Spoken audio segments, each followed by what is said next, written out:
Hi folks, welcome to the Neo4j Twitch stream. My name is Will, and in this session we're going to be picking up where we left off with building our real estate search application. This is the third session where we've been working on this. First I'll talk maybe a little bit about what we've accomplished so far, and then start to talk about our goals for today. I do want to apologize, though. I have kind of a wonky setup today. I had some issues with my laptop monitor, so unfortunately, most of the time my webcam is going to be off to the side here. So sorry for looking off to the side on the stream, but maybe we'll get that fixed next time. Cool, so let's talk a little bit about what we've accomplished so far. So the code is up on GitHub here. Willow GRANDstack, let me just drop a link in the chat here.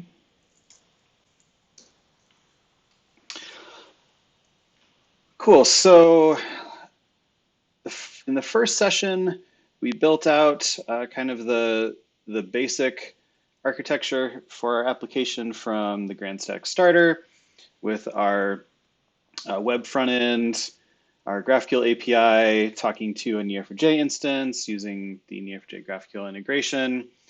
Then we deployed that to Netlify, both the front end React static application and then also the GraphQL API as a serverless function using Netlify functions, which eventually goes to AWS Lambda.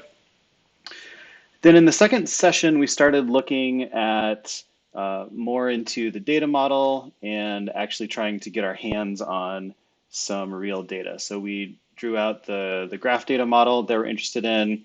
We started to create our GraphQL schema. We talked through the graph data modeling process where we sort of take the requirements of our application, identify the entities, how they're connected, start to think of how we can traverse the graph to answer the questions that we have that fit our requirements.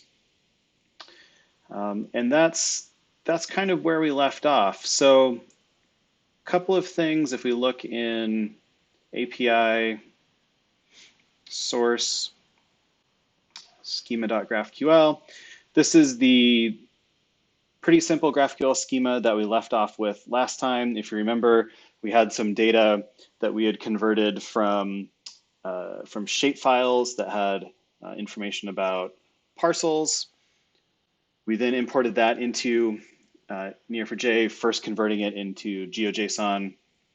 Then we used the infer schema functionality in the Neo4j GraphQL integration to generate this GraphQL schema. So then we could search for properties that are, at least a certain number of acres and so on. We looked at adding the GraphQL schema directive to add some custom logic to our GraphQL API. Here we had a very simple estimated sales price where we just take the tax assessed value and add 20%.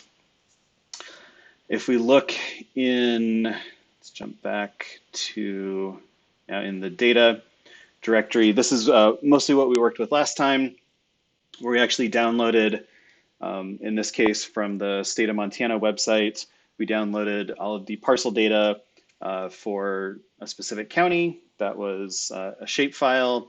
We then converted that into GeoJSON and then started to import that data into Neo4j using the Epoch Load JSON procedure. So Epoch is this great standard library for Neo4j that adds a lot of additional functionality to Cipher that, among many other things, can allow us to import data in JSON format. Cool, so that's where we left off.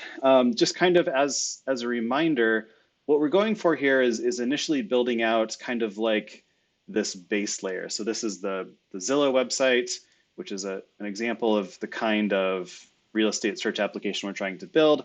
But we're trying to build out this base layer where we're starting with, okay, we have all of this parcel information already. We know information about every house from the square footage of the lot, the latitude and longitude, the polygon bounds of the lot. We know information about property taxes and so on. So just sort of building out this base layer before we start adding listings on top of that. So that's kind of what we're working on. Okay, great. So with that, let's jump over to Neo4j desktop and open up Neo4j browser.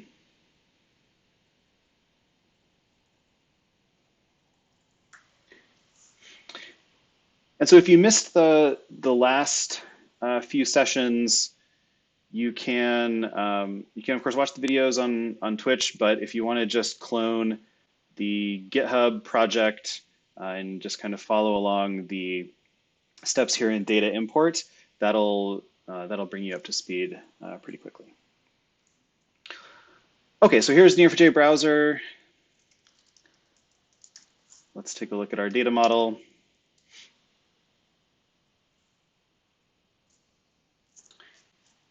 Looks like I accidentally added some other data. Let's go ahead and delete that.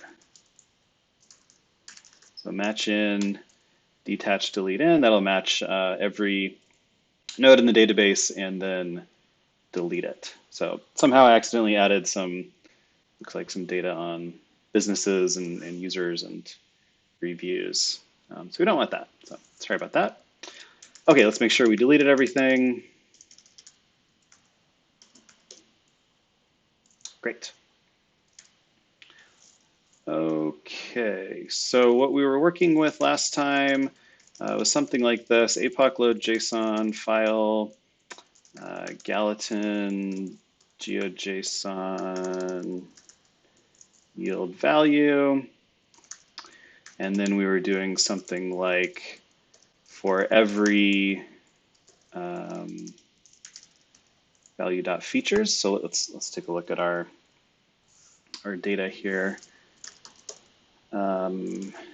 Gallatin Geo JSON. So this is a JSON file. It's called a Geo JSON file because it has a certain schema with some, as you can see here, some geospatial data in it as well. So first we had in this JSON object, first we have some metadata, and then we have this big features array. And so for each one of these feature objects is what I want to create a property node, a node with the label property in the database.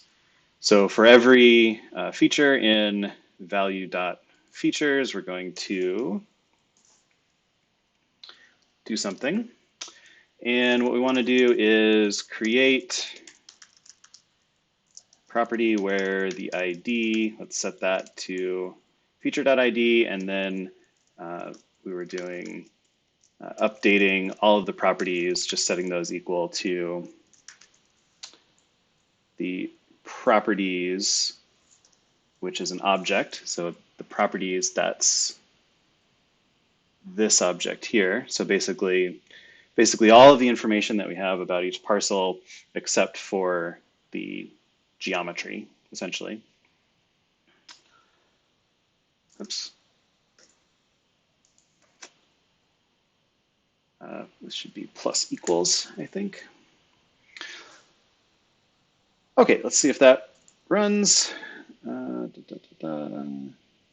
yield value, not uppercase value. Okay, so this is where we left off last time in terms of data import, and then once this data was imported, then we went off and built our GraphQL schema on top of this, and then took a look at querying with GraphQL. So what I want to do now is now that we have some of our data, let's take a little further look at working with some of this data in the import process. Let's see if we can make this a bit more graphy. So far, we just have these property nodes, which is not too exciting. So let's see if maybe we can extract out more of our data model here.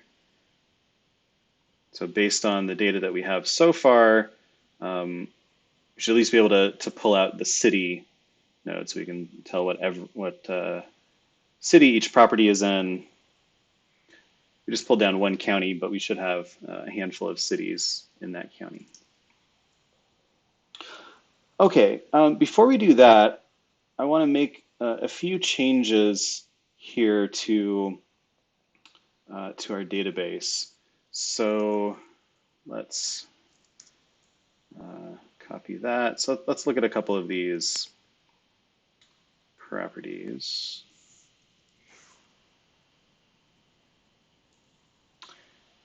Do we still have businesses and such? What's going on there? Oh, I have some business category review constraints in the database. That's fine. You can leave those there.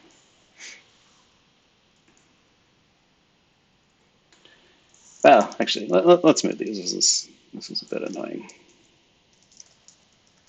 Let's drop constraint on the business.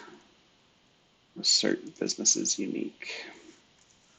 Okay, so first I'm going to drop these variable B. So first I'm going to drop these constraints that I had created accidentally. I think this is on review ID. And what else do we have? Category.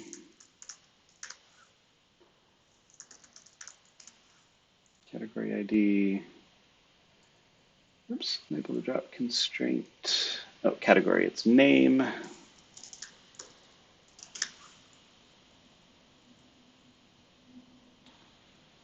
And user.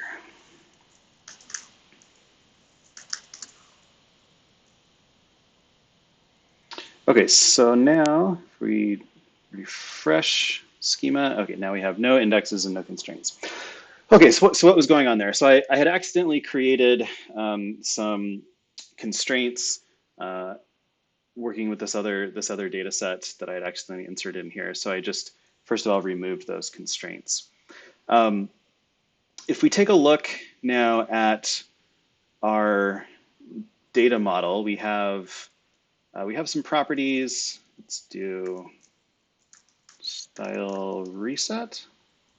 Yeah, that sort of works. So sometimes you'll notice that our styles configured in browser, the captions sometimes don't display. So sometimes doing a colon style reset, that'll remove any of the configured styles. Maybe let's just, I don't know, let's set these as the owner name or something like that. Gives a bit more information about the property. Okay, so we have these properties. This is our data model so far. All of these properties have an ID property. This came from the shapefile as the parcel ID.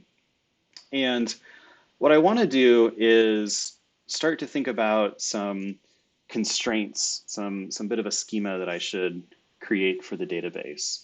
Now, Neo4j is schema optional, we like to say, in that it doesn't require us to create a schema for the database up front, but we can create constraints. You saw we had some uniqueness constraints that were created in the database. And that ensures that, let's say if I have an ID property, that ensures that I won't be able to create duplicate nodes in the database. I'll be able to create another node with the same value of that ID property. It also gives us an index, which is useful because then that allows us to do really fast lookups by that property. So let's go ahead and create a uniqueness constraint on our property node, node label, and we're going to assert p.id is unique. Now I might get an error when I run this, and I do, and it tells me that, well, okay, this data that you've created in the database, there's already some data that is inconsistent with this constraint that you're trying to impose. So I have two nodes that have the same value for the ID. So this is a good example, and you see this when you're working with real world data all the time. That's maybe not clean and maybe not super consistent, right? I wouldn't really expect that I have duplicate property entries in my Geo JSON file, but apparently I do. So let's delete everything and see how we can avoid this problem. So match in, delete in. So let's remove all those properties we just created. And if we look at the query we were running, we were just iterating through this CSV file, sorry, this JSON file, and for every feature, just creating a node. Instead, what we want to do is merge. And merge is like an upsert, get or create. It will check to see if a property node with this ID already exists, and if it does not already exist, it will create it. If it does, then it will just match on it. It's worth pointing out that we typically want to have created a constraint in the database for this node label and property before we use a merge. First of all, so that gives us the index so that this lookup is really fast. So it's very, very quick for Neo4j to say, hey, I have this node that I'm about to create. It has this ID. Before I do that, is there another node with the same value? That's much faster with an index. But then also the constraint imposes at the database integrity level, imposes that we're not going to violate having duplicate properties by ID value.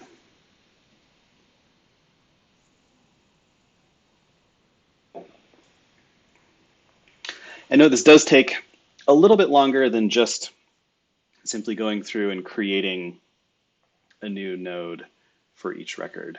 There is a little bit of overhead there because we do have to do that check to make sure that the node doesn't already exist.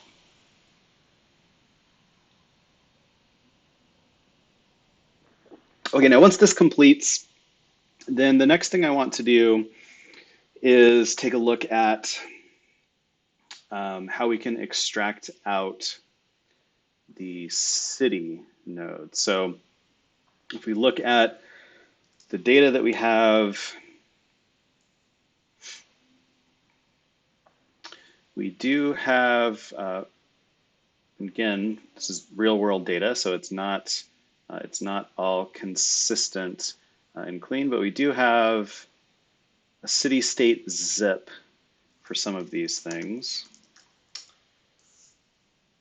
There we go. So we have a part of an address, at least for some of these. So we should be able to strip off the city and build that into the graph.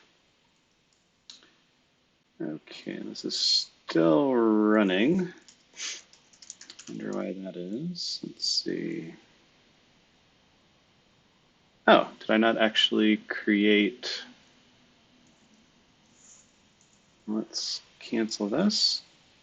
Did I forget to create my constraint?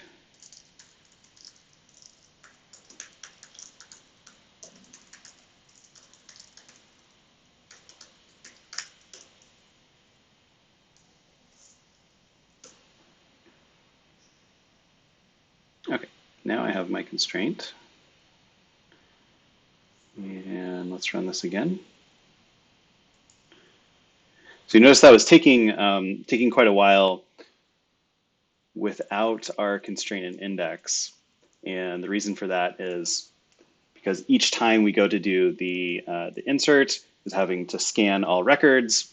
But now with the index, this should be much faster. Okay, so now what I want to do when this is done importing is for each of these properties, strip off the city piece. We'll create a city node and then connect that to our property node to start to build out our graph model here. Okay, so this time that took, what, 19 seconds? Okay, bit faster. Great, so let's see. So what we'll do is for each property where exists, p dot city state zip, let's return that. Let's just look at this. Let's look at the first 10 of these. Okay, so what I want to do is just kind of split things off at the comma here. We have some common string functions in Cipher, so let's do a split. So split takes a string and a delimiter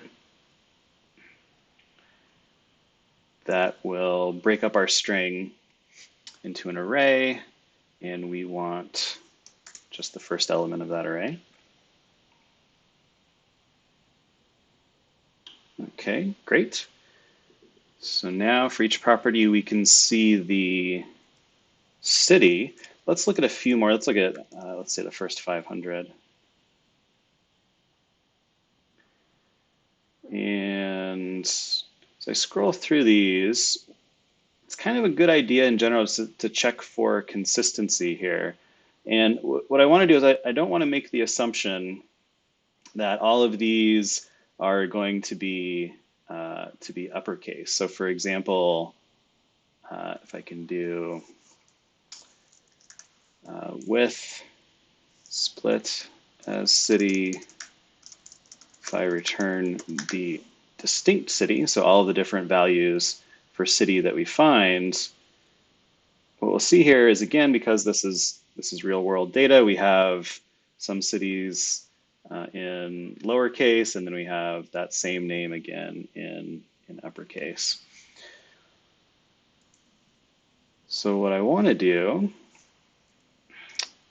is when I create that city, I want to make sure that I case them all the same.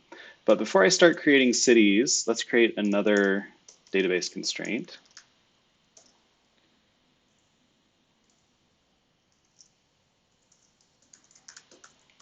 C city assert that c.name is unique. And we can verify that is online.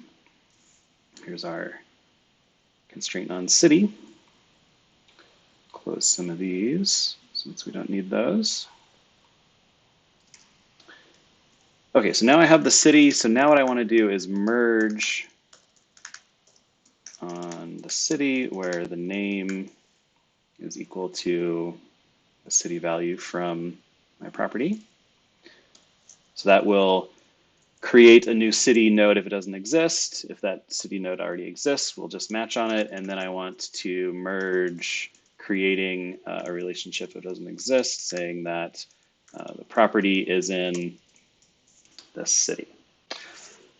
So match for every property where we have this city state zip, split out the value of the city, merge on the city node, and then merge on the city relationship. And I want to make sure in this with clause that I have here, so with allows me to do aggregations or kind of intermediate operations, but I always, anything that I want to bring through and pipe to the rest of my queries, or to the rest of the lines in my Cipher statement, really, I want to make sure that I specify everything that I want to bring through. So I want to bring through this property node because I reference it here as well. So I'm going to be sure to include that in my with statement as well. Okay, let's see what happens there. So this should now be iterating over each property node and connecting it to a city if we have that.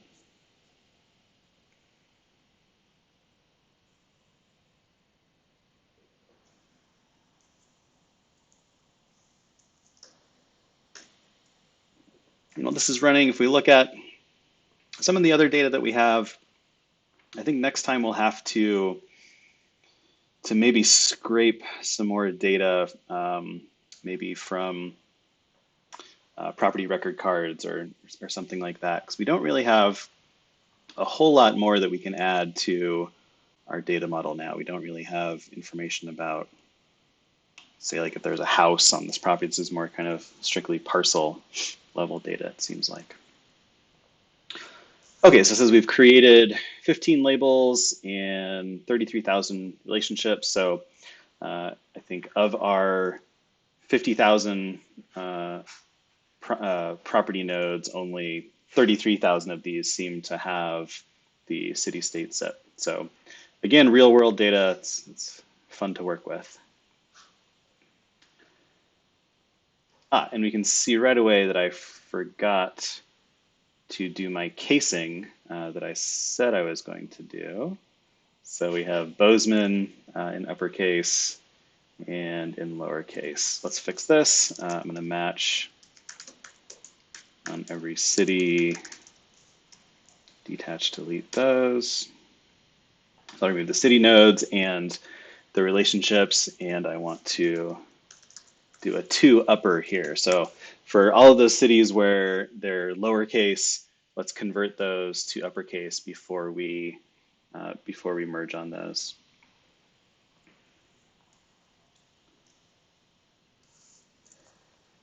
Okay, so now that we have city data, so we know each city that our property is in. This is useful because that was a main piece of our functionality, as we wanted to search for properties in a certain city. That's kind of the common initial way that we interact with the search application.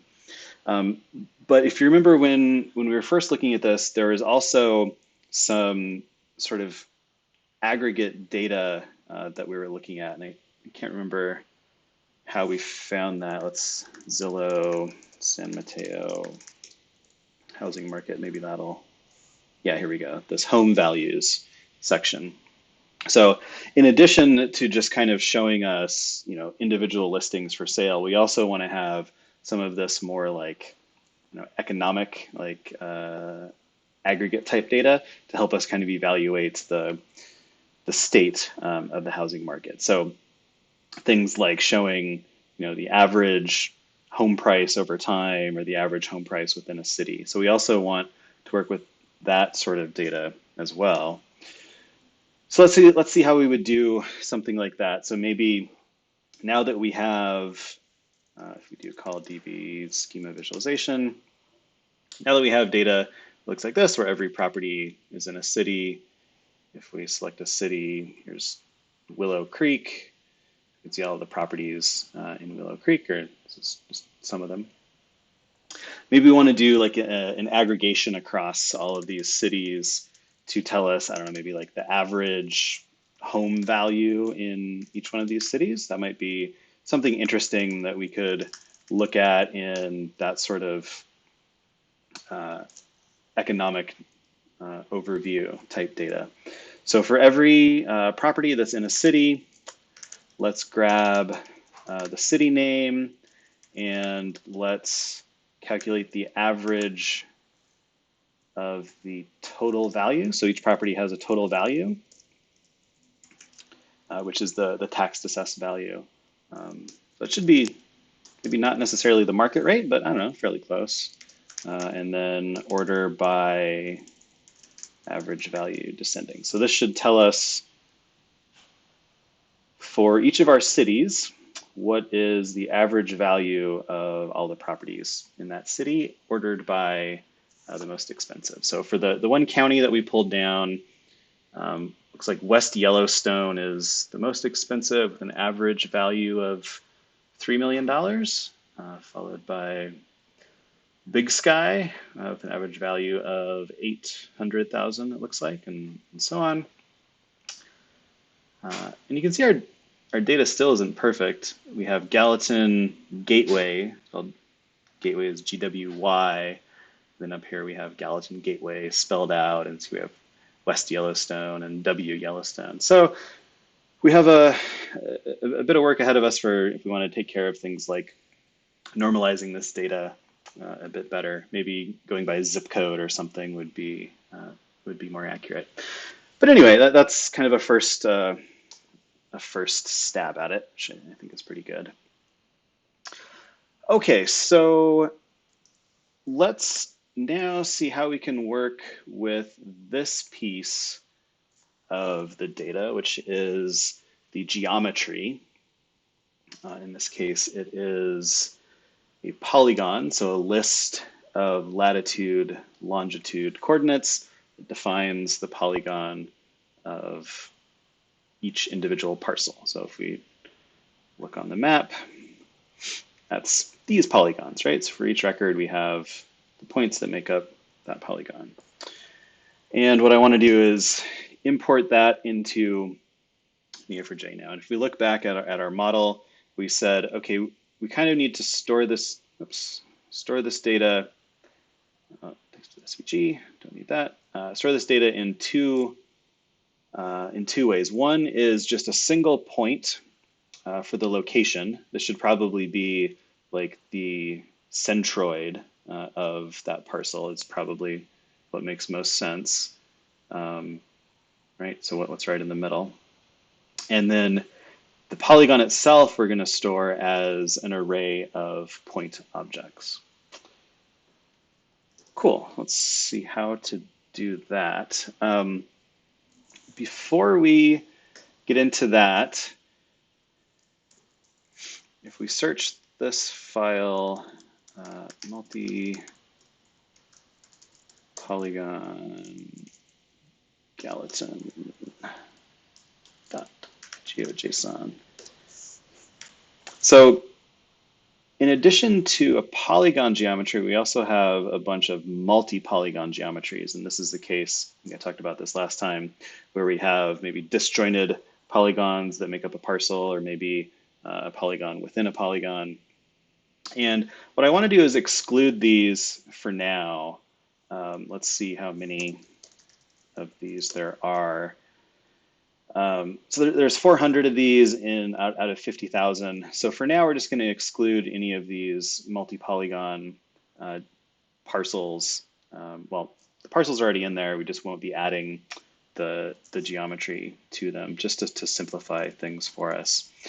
And to do that, we're going to use this command line tool called JQ.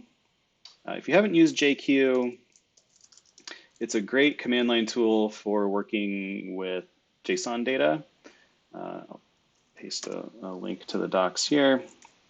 So it allows us to do things like search, filter, transform JSON files, which is really quite nice.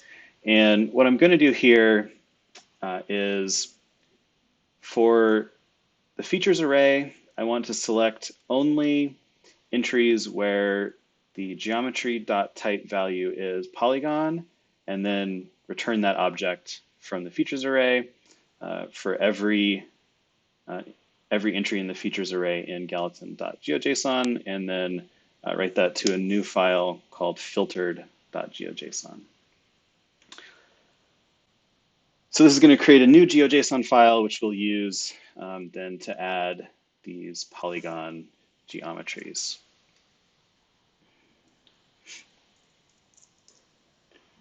So to grab this file while it's being created, let's jump back into Neo4j desktop. Let's go to manage and open terminal. And this will allow me to really quickly just copy that file in right here like this. Let's make sure that's done writing. Yep, it's done writing. Great. So now back in Neo4j browser, if I do something like call Epoch Load JSON file, now it's filtered.geojson. Yield value. Let's just look at the first 10 of these. Oops, can't read. Filtered. No such file.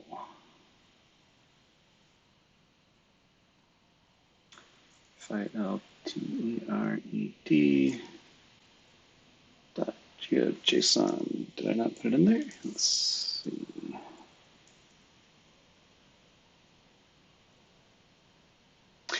I copied it in the wrong directory. So I wanted to copy it into import. So by default, in the import directory is where the root path is within Epoch Load JSON. Okay, cool. So now we have just the geometry object. So value takes on, in this context, each of those geometry objects. So what I want to do is match on each of our properties.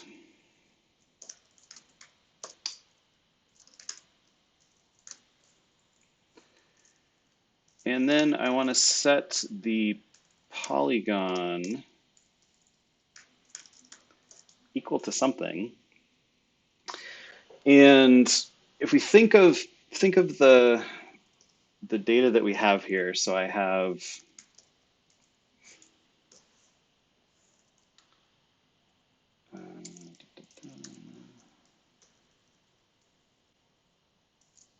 let's look at, is it dash in, the first 100 lines? Yeah, there we go.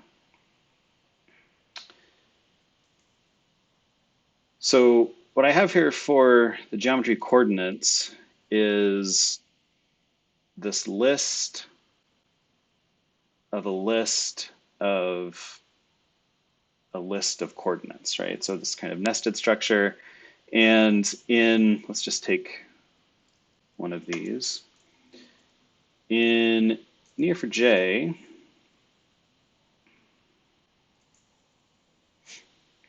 I have the ability to create a point object.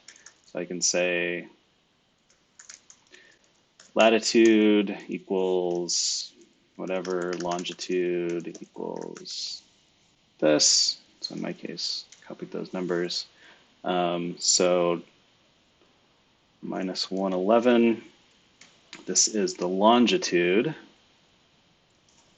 So if you think of, this is how I think of this, is comparing longitude and latitude, is longitude is long, right? So it goes up and down. And if I see a negative value, that means it should be somewhere in the Western hemisphere. So that kind of makes sense. This is our latitude. Okay, so I can construct point objects this way in Neo4j, and I can store these as properties. But to construct this in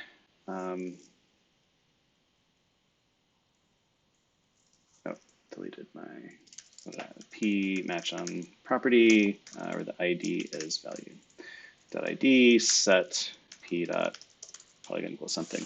So what I need to do is kind of like iterate over each one of these items in the list, create a point object, and then kind of collect them together in an array and set that as a value.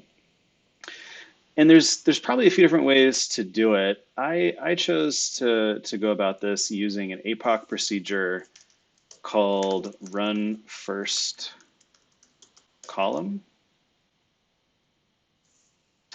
And the docs, there we go, running Cipher fragments. So if we look at the docs for this, so this is a Cipher function that kind of gives us the ability to define a subquery with kind of like a lambda functionality.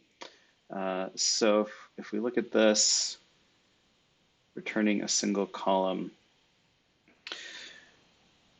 So in this case, here we're, in the example in the docs, we're getting all of the labels of the nodes. We're constructing a match statement using the label of the node and then returning the count and passing each one of those statements into Epoch Cipher run first column.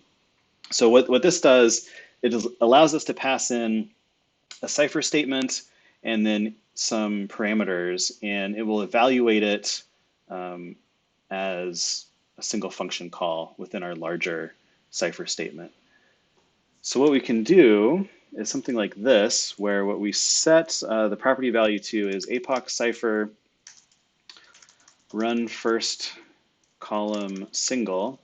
And what we want to do in here is unwind some list of coordinates that we're going to pass in.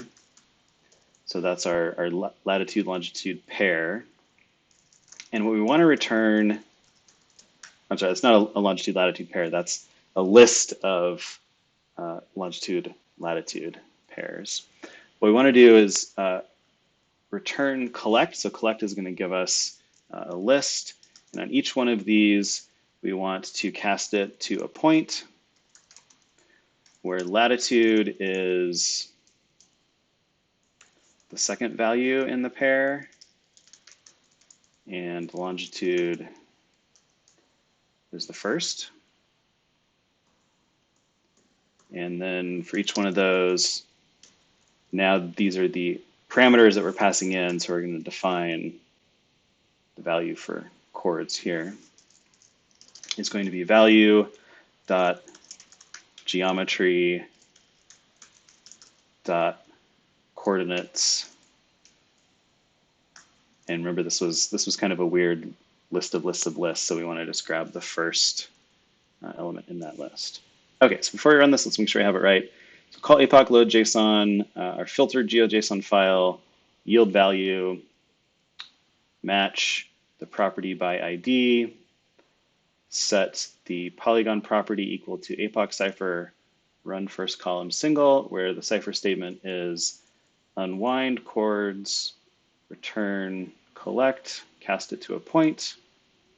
Latitude is the second value, longitude is the first, passing in value geometry.coordinates.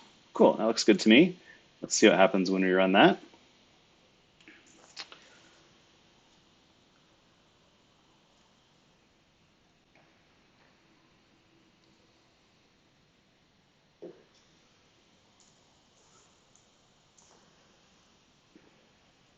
Okay, so that took about 15 seconds.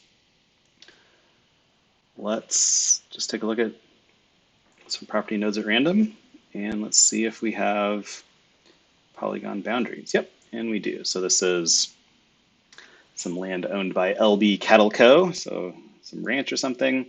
And we have now the polygon that defines the boundary of this parcel. Cool, so that's neat. Let's also, for every property, remember we also said we wanted to set a location property that's just a single point. Let's go ahead and do that.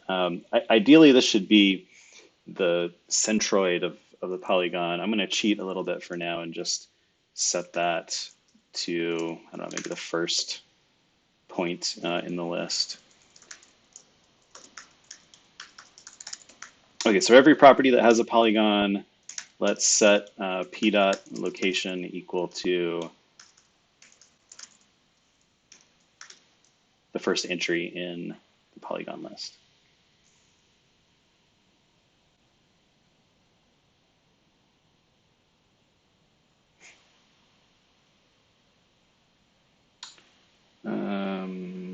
Variable p, oh, typed an n accidentally.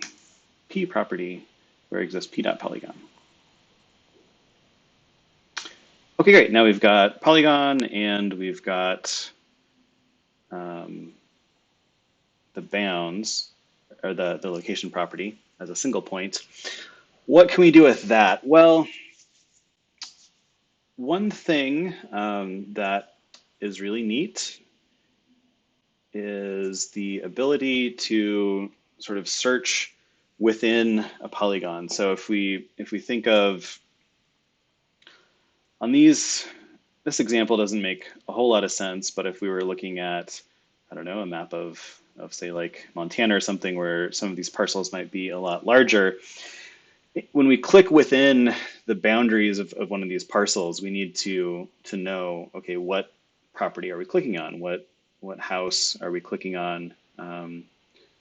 Right, so here, so we need to be able to say, okay, for the latitude and longitude value that you've clicked on the map, we need to do sort of a within Polygon search to find, okay, what node has a polygon that contains within it the value of the latitude and longitude where you clicked. And there is a procedure library available for Neo4j called Spatial Algorithms that adds some of this functionality for working with polygon geometry. So we can do point and polygon, we can do distance, we can do intersection of two polygon geometries. So I'm going to install this real quick by going to the release tab, going to copy the link address for the jar file. And then now, if we still have this open, let's go into plugins, and we'll just bring that jar file in, and we will need to restart our database to load these procedures.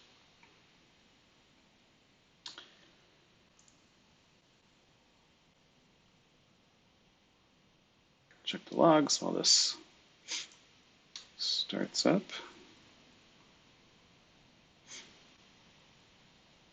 I see some error from when I was making some mistakes with those constraints.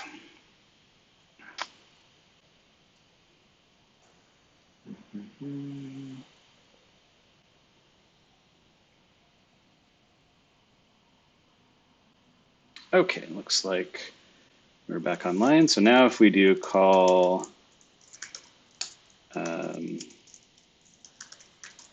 it's db.procedures, dbms.procedures. There we go. So now this will tell us all the procedures that we have installed. If we scroll down, or we can filter for these, we see we have some things specific, some that start with the spatial namespace that add some spatial functionality.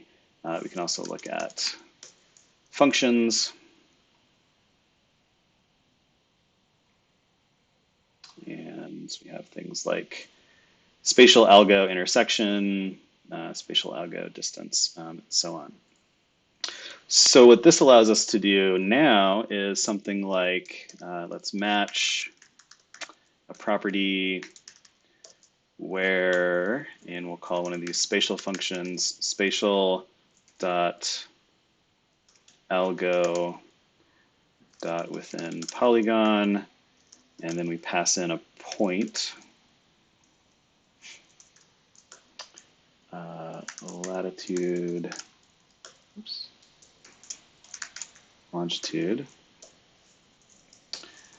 return P. So we need some of these values for latitude and longitude here, but what this does is if we pass in a single point, it's going to tell us, okay, are there any nodes with the label property? Oh, and then the other piece we need is to specify what property on this node has our polygon. And polygons are, in this context, lists of point objects. So let's see if we can find one here. Let's look at the map. The county we downloaded is Gallatin County, which has Bozeman. I don't know. There's Montana State University is in Bozeman. So let's get the latitude and longitude for Montana State University.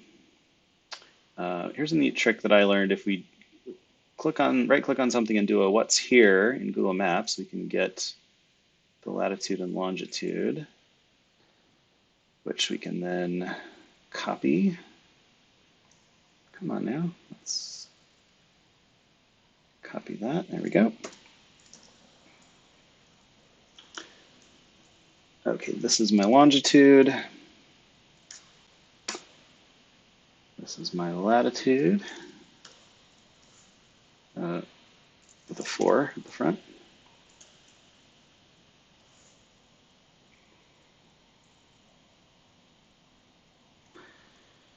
Failed to invoke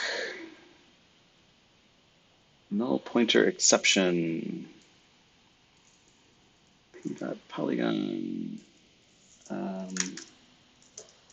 We have to say where exists.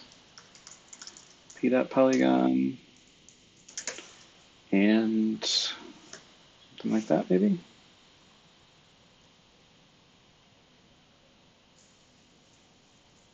There we go. Okay, so it looks like the null pointer exception happened because it was searching over some nodes that didn't have that polygon property.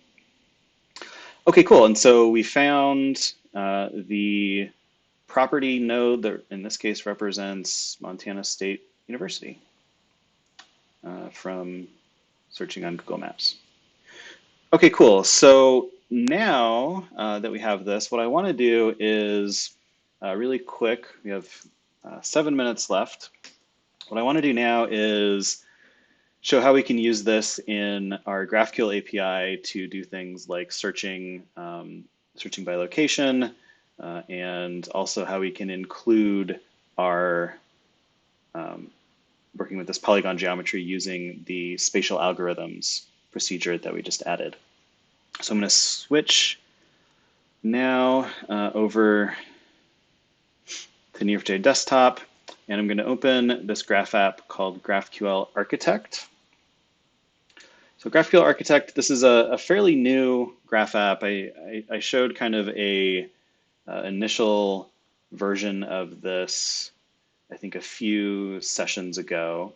But GraphQL Architect allows us to do things like infer the GraphQL schema from our existing database. Looks like that was loading a saved one. So I'm going to clear saved one. Let's try infer schema again. There we go. So now it's got our property in our city. And we can start a local GraphQL server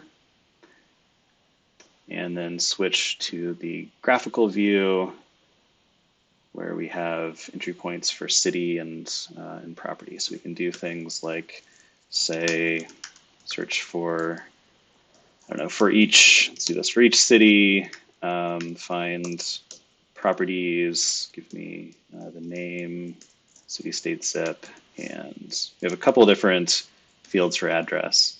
And let's just look at like the first 10 for each city.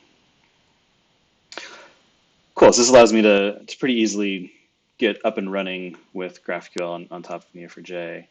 And by the way, we can install GraphQL Architect from the GitHub repo in GRANDstack GraphQL Architect.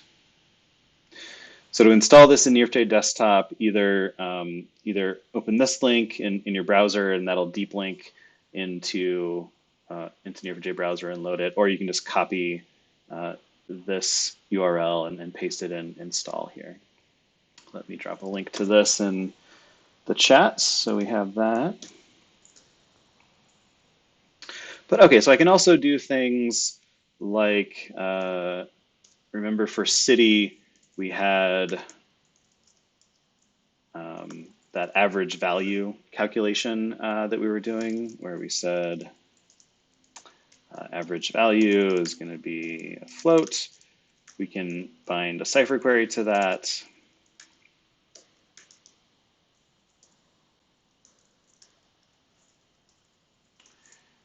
Where we say match this. So for every property in that city,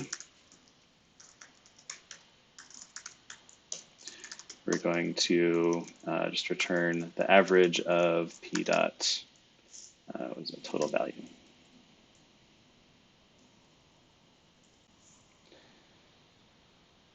And let's save this and restart our GraphQL API. And I have an error in my schema here. Average value float. Oh, statement. Misspelled statement. Okay. Cool. So now we've added average value. So now for each city, we can bring in the average home value. Oh, let's also return the name of the city. We do things like order by average home value descending. Cool. We can also add custom query fields, so custom root level entry points. So if we wanted to do something like property in Polygon, we can bind this now to a Cipher query that's going to use our spatial algo within Polygon, where we pass in the value for latitude and longitude, then call that procedure to return any properties that we find that are within that have a geometry that contains the point that we're passing in. So just like we did here, where we found the node that represented Montana State University by passing in latitude and longitude, we can do that and expose that through GraphQL as well. Unfortunately, we're out of time, and I have a meeting I have to jump off to. So next time, we will pick up from here, working with GraphQL Architect to build our GraphQL API and add in this property and Polygon functionality. We'll pick up that next Thursday at 2 p.m. Pacific, and then I don't know, maybe we'll also see about maybe scraping some property information from property record cards from the state website, or we've been neglecting the front end, the React portion of our application. So maybe we'll switch to that. Okay, cool. Well, thanks for joining today. Hope to see you next time as well. So thanks a lot. Cheers.